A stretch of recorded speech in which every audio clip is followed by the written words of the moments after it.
Buenos días, compañeros. Nosotros somos el equipo 6. Estamos conformados por Dulce de Dios, Uriel González, Jesús Cortés, Ismir Ruiz y su servidora Mitzi Lara. Y pues les vamos a estar hablando de la extracción asistida por microondas y la precipitación. Y pues vamos a comenzar con la extracción asistida por microondas. Y bueno, en esta técnica se utilizan microondas para calentar el disolvente.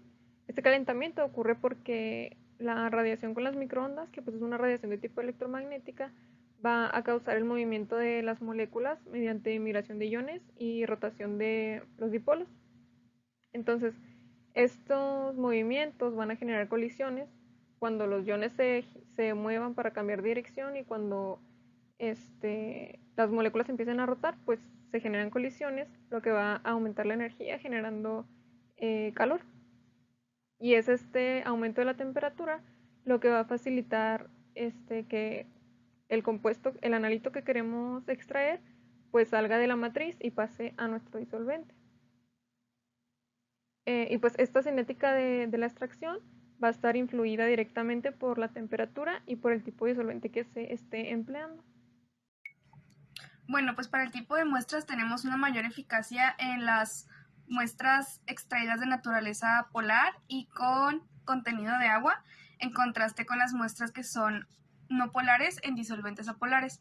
Esto es ya que pues las muestras polares permiten que se absorba la energía del microondas y pues esta se pueda transformar en calor. Como ventajas tenemos que este se considera como un método verde, ya que se requiere de menos operaciones unitarias, mano de obra, tiempo de extracción y gasto de energía, y resulta en mejores rendimientos.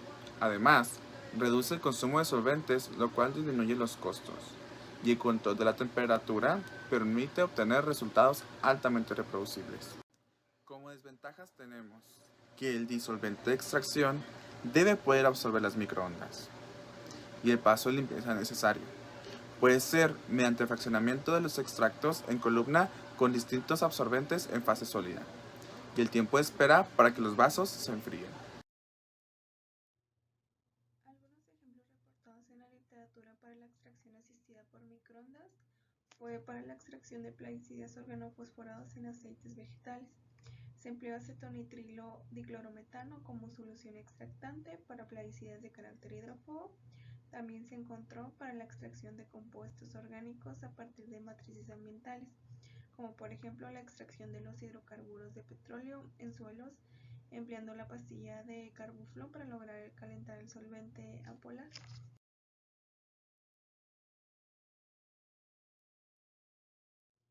A continuación se muestra el método de precipitación presentado por mi compañero Jesús. ¿Qué es la precipitación? Es un proceso de obtención de un sólido a partir de una disolución que puede realizarse por una reacción química, por evaporación del disolvente, por enfriamiento repentino de una disolución caliente o por el cambio de polaridad del disolvente. La fase sólida. Se va a pesar el sólido previamente, ¿verdad? Secado y calcinado. Entonces se va a redisolver el sólido en forma cuantitativa y se determinará su contenido por medio de técnicas como la volumetría, curva de calibración o potenciometría. La fase líquida, no deberá haber pérdidas de líquido filtrado, ¿verdad? Esta es una de las técnicas menos utilizadas por la dificultad de poder separar todas las posibles sustancias que sean interferentes. ¿Qué características deberá tener pues, el precipitado? Pues deberá precipitar a temperaturas bajas y ser estable a temperaturas muy elevadas. Debe ser insoluble, deberá tener una composición conocida y el residuo seco o calcinado no deberá absorber los componentes del aire ni reaccionar con ellos. Entonces, para esto, la disolución de la muestra se va a manejar en vasos de precipitado, ¿verdad? Y vidrios de reloj. La precipitación del analito se va a añadir lentamente, ¿verdad?